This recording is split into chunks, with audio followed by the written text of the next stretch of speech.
Baik, Salam. Selamat pagi untuk kita semua. Nah, saudara-saudara, apa kabarnya hari ini? Apakah semuanya sehat-sehat? Baik,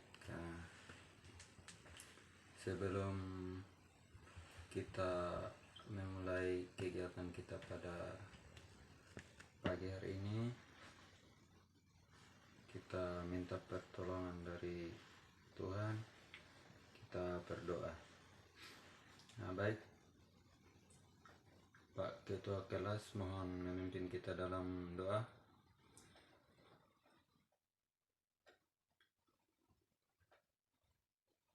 Baik, terima kasih.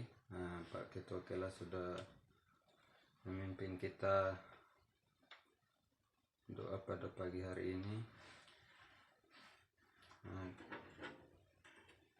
Sebelumnya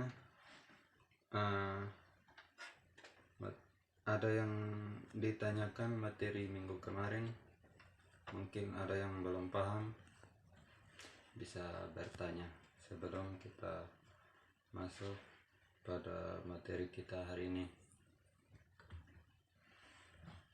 Baik, jika tidak ada yang ditanyakan,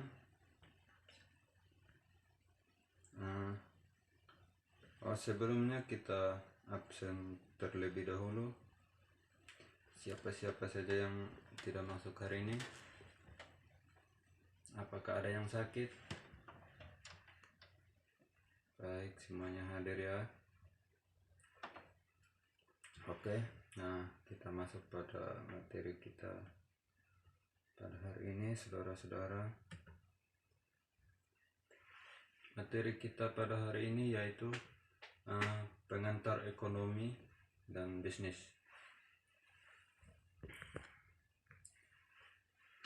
Kita masuk pada materi pertama, saudara-saudara, yaitu tujuan ilmu ekonomi. Tujuan ilmu ekonomi yaitu meramalkan berbagai peristiwa dan membuat berbagai kebijakan yang akan mencegah atau mengoreksi berbagai masalah seperti pengangguran, inflasi, atau pemborosan dalam perekonomian. Oke, kita masuk pada materi berikutnya, yaitu ilmu ekonomi teori. Ilmu ekonomi teori dibagi menjadi dua, yaitu ekonomi makro dan ekonomi mikro. Nah, saudara-saudara, ada yang tahu tentang ekonomi makro dan mikro? Nah, baik, jika tidak ada, mari kita membahasnya bersama-sama. Ekonomi makro. Ekonomi makro yaitu membahas tentang cara bekerjanya sistem ekonomi sebagai suatu keseluruhan. Yang berikut ekonomi mikro. Ekonomi mikro yaitu membahas tentang cara bekerjanya sistem ekonomi secara partikular. Objek materialnya adalah perorangan atau perusahaan suatu persatu. Harga untuk satu jenis barang tertentu. Kita masuk yang kedua, ilmu ekonomi deskriptif, yaitu gambaran ekonomi dengan mengumpulkan semua kenyataan penting yang berhubungan dengan persoalan ekonomi atau topik tertentu. Misalnya tabel perkembangan sektor industri, keadaan ekonomi suatu daerah tertentu yang dikeluarkan oleh BPS. Yang ketiga, saudara-saudara, yaitu ilmu ekonomi terapan. Ilmu ekonomi terapan merupakan terapan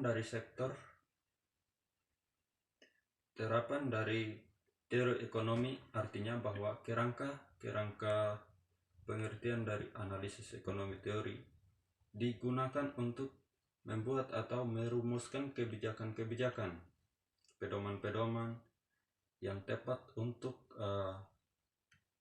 mengatasi masalah tertentu. Yang berikut saudara-saudara, yaitu ruang lingkup ekonomi. Yang pertama ada ilmu ekonomi, yaitu terbagi menjadi dua.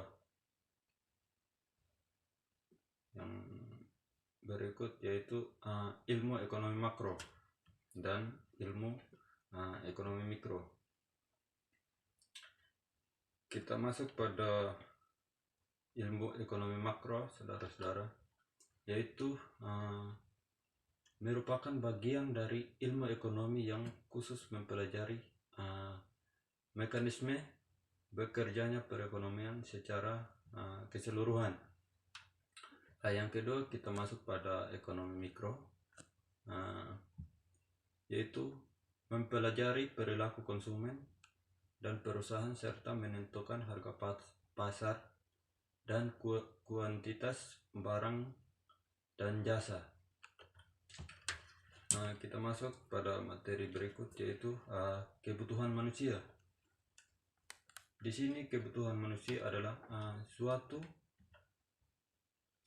yaitu segala sesuatu yang diperlukan manusia untuk mencapai suatu kesejahteraan. Yang berikutnya jenis-jenis kebutuhan manusia. Yang pertama itu ada kebutuhan menurut intensitas. Yang kedua menurut kebutuhan sifatnya. Yang ketiga menurut kebutuhan waktunya, dan yang keempat menurut subjeknya. Kita bahas satu persatu, saudara-saudara. Kita masuk yang pertama, kebutuhan menurut intensitas. Kebutuhan menurut intensitas dibagi menjadi 3, yaitu kebutuhan primer, kebutuhan sekunder, dan yang berikut kebutuhan tersier. Jadi dari kebutuhan primer, yaitu contohnya rumah. Kebutuhan sekunder yaitu contohnya handphone.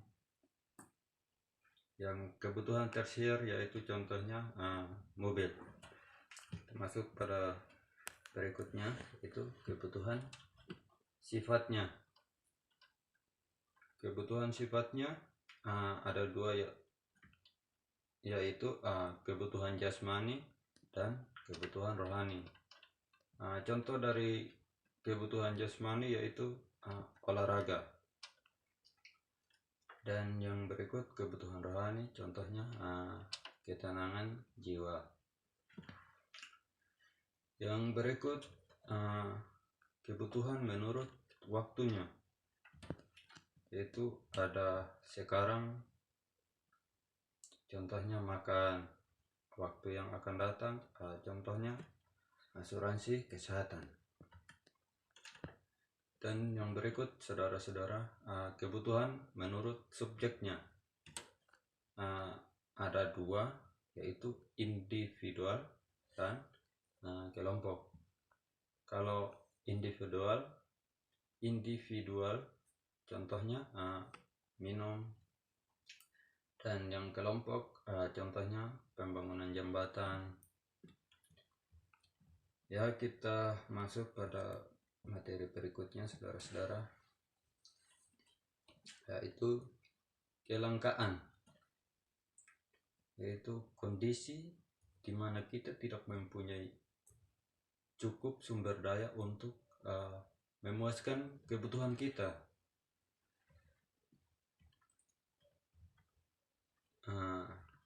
Kita masuk yang berikut.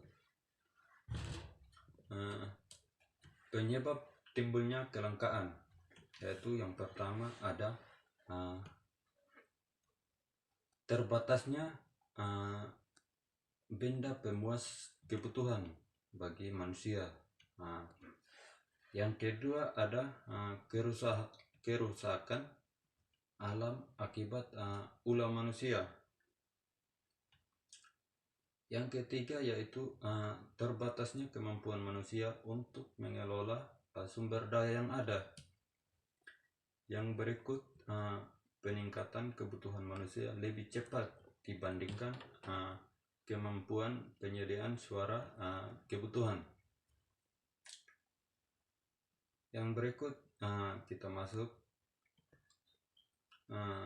pada materi berikut, yaitu biaya peluang, yaitu nilai barang dan jasa yang dikorbankan karena memilih alternatif kegiatan.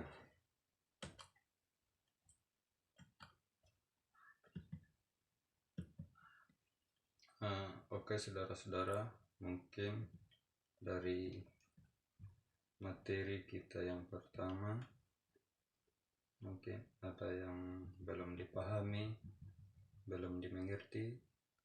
Saya silakan untuk bertanya. Oke, mungkin ada yang belum jelas, silakan bertanya.